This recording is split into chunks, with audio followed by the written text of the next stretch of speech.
Thank you, Chairman Lee. Sorry, Mr. Nielson, but I'm afraid you're going to remain the center of attention for at least for a moment longer. I was one of the members of Congress who was horrified by the U-by-B memos. You have acknowledged that they were withdrawn, the torture memos, and to use your words, rightfully so. I could not agree with you more that that was the case. You are obviously a very talented lawyer. I just want to make sure that I have a clear understanding of what your role was in that whole sorry episode.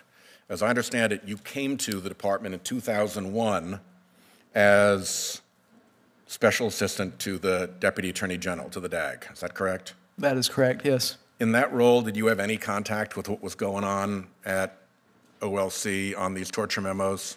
No. Did you know that this was being done at the OLC? No, and I can save you time. The first I knew anything about this was when I went to OLC with Jack Goldsmith, and he asked me to help review those memos and identify the problems with them. So you were part of the cleanup crew on those memos, more or less? That's correct, sir. Okay.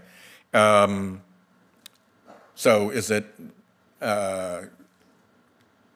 did you, in the course of reviewing those memos, have occasion to review the circuit court decision out of Texas, United States versus Lee, the waterboarding case that had been brought by the Department of Justice against a Texas sheriff under the criminal civil rights statutes? I don't recall if I reviewed it, but if it was something that was in those memos, or if it was a legal authority that was available at the time, we probably did. The reason that I ask is because this is, I know, traveling well-trod ground, but as somebody who served the department as a U.S. attorney, I still am very deeply wounded and upset that OLC fell so far from the standards that people have a right to expect of it in that particular episode. And one of the things that concerns me the most was that in a, I don't know, was it 40-some page long memo? It was quite long, with all sorts of footnotes, all very carefully done.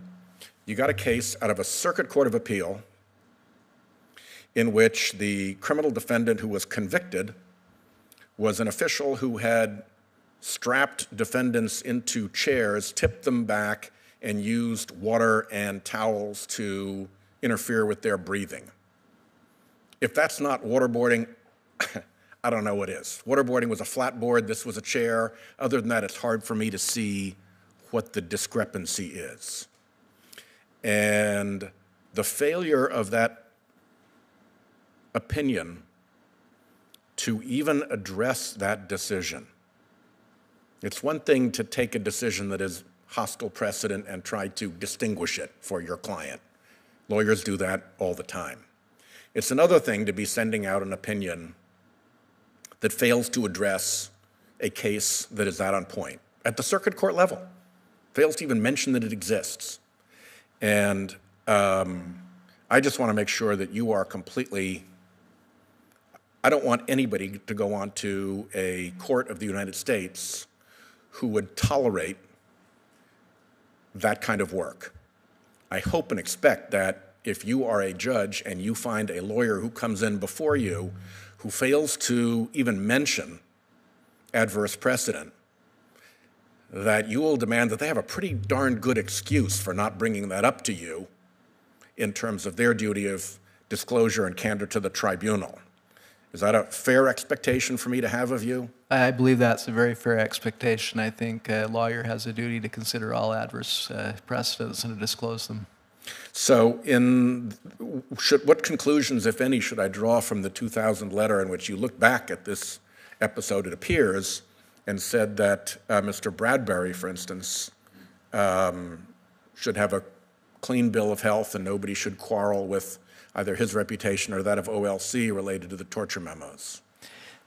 Thank you. I believe you're referring to the letter to the editor of the Washington Post. Yes, sir. Precisely. That was intended as a defense of the professionalism of Steve Bradbury personally and of the office generally. But in the wake of this opinion having to be withdrawn, in the wake of relevant precedent not being cited, in the wake of it having completely ignored all the military law on this point,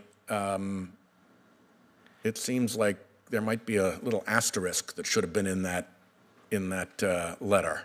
I don't think any of the 9 deputies who were associated with that letter were intending to speak to specific decisions. The letter was actually originally written by all 9 of us. The Washington Post only allowed 2 signatories, so it said it was on behalf of all 9, but I think we were all defending the office's professionalism.